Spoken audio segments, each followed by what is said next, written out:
नमस्कार मैत्रिणींनो, मनीषाज किचनमध्ये आज आपण हरभरे, हिरवे मूग आणि गाजर वापरून पराठे बनवणार आहोत।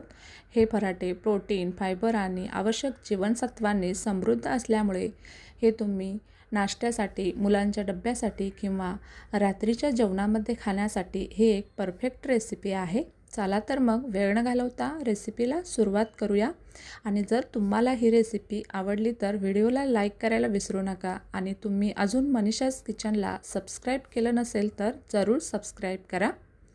इथे मी पराठे बनवण्यासाठी 1 वाटी हिरवे मूग आणि 1 वाटी हरभरे घेतलेले आहेत। हे आपल्याला पहिल्यांदा स्वच्छ 2 वेळेला धुवून घ्यायचे आहेत, कारण हे आपण बाहेरून विकत आणलेले असतात। ह्याला पावडर लावलेले असते, त्यामुळे आपल्याला हे धुवूनच घ्यायचे आहेत। स्वच्छ धुतल्यानंतर यामध्ये पाणी घालून हे आपल्याला 7 ते 8 तासासाठी भिजत ठेवायचे आहेत, किंवा तुम्ही रात्रभरही हे भिजत ठेवू शकता। इथे मी हे रात्रभर भिजत ठेवलेले होते। इथे तुम्ही बघू शकता मस्त अशा आपले रात्रभर हे मूग आणि हरभरे भिजलेले आहेत। मुगाला मोडसुद्धा आलेले आहेत। आता हे हरभरे मूग आपल्याला मिक्सरच्या भांड्यात घालून बारीक असे वाटून घ्यायचे आहेत। इथं मी मोठं मिक्सरचं भांडं घेतलेलं आहे, त्यामध्ये मी अर्धे मूग आणि चणे घातलेले आहेत। त्यामध्ये मी 8 ते 10 लसणाच्या पाकळ्या आणि 5 ते 6 हिरव्या मिरच्या आणि अर्धा चमचा जिरं घातलेलं आहे। आणि थोडंसंच यामध्ये आपल्याला पाणी घालायचं आहे। जास्त पाणी घालून पातळ याचं वाटण तयार करायचं नाही। एकदम असं जेवढं वाटायला पाणी लागेल तेवढंच आपल्याला थोडंसं पाणी घालून हे असं घट्टसर वाटून घ्यायचं आहे। जर जास्त पाणी घालून वाटलं तर यामध्ये आपल्याला गव्हाचं पीठ जास्त मिक्स करावं लागेल, त्यामुळे आपल्याला पाणी थोडंसं 1 चमचाभर पाणी घालून हे असं आपल्याला वाटून घ्यायचं आहे। त्यानंतर इथे मी बारीक खिसलेला 1 गाजर घातलेला आहे। इथे मी आलं खिसायची जी खिसणी असते त्याने हा गाजर खिसलेला आहे। एकदम बारीक खिसायचा आहे, कारण हे पराठे आपल्याला लाटून बनवायचे आहेत त्यासाठी। त्यानंतर इथे मी 1 कांदा बारीक असा चिरून घेतलेला आहे। कांदासुद्धा आपल्याला छान असा बारीक चिरून घ्यायचा आहे, इथे तुम्ही बघू शकता। त्यानंतर यामध्ये आपल्याला काही पावडर मसाले घालायचे आहेत। इथे मी अर्धा चमचा हळद, अर्धा चमचा धना जिरा पावडर आणि अर्धा चमचा इथे कसुरी मेथी घातलेली आहे। कसुरी मेथी ऑप्शनल आहे, जर तुमच्याकडे असेल तर घाला, नाही घातली तरी चालेल। त्यानंतर इथे मी अर्धा चमचा लाल तिखट घातलेला आहे। आपण याआधी मिरचीसुद्धा वापरलेली आहे, त्यामुळे लाल तिखट बघूनच घाला। त्यानंतर चवीपुरतं मीठ घालायचं आणि वरतून आपल्याला 1 चमचाभर पांढरे तीळ घालायचे आहेत आणि बारीक चिरलेली कोथिंबीर घालायची आहे। आता आपल्याला यामध्ये जेवढं बसेल तेवढं आपल्याला गव्हाचं पीठ घालायचं आहे। इथे मी 2 छोटे वाट्या भरून पीठ घातलेलं आहे। त्यानंतर आता हे आपल्याला सर्व आपण जसं चपातीचं पीठ मळतो त्याचप्रमाणे मळून घ्यायचं आहे। हे बघा, इथे तुम्ही बघू शकता अशा प्रकारे आपल्याला ह्याला चपातीचा गोळा तयार करून घ्यायचा आहे। इथे मला हे थोडंसं पीठ अजून पातळच वाटत आहे, त्यामुळे यामध्ये मी आणखीन थोडंसं पीठ घालणार आहे। आता आपण हे पीठ छान असं मळून घेऊया।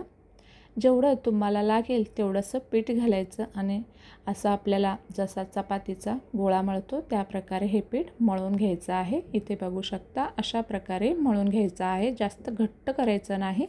त्यानंतर थोडंसं तेल घालायचं आणि आपल्याला छान असं हे मर्दून मऊ करून घ्यायचं आहे आणि 5 मिनिटं ह्याला झाकून ठेवायचं आहे।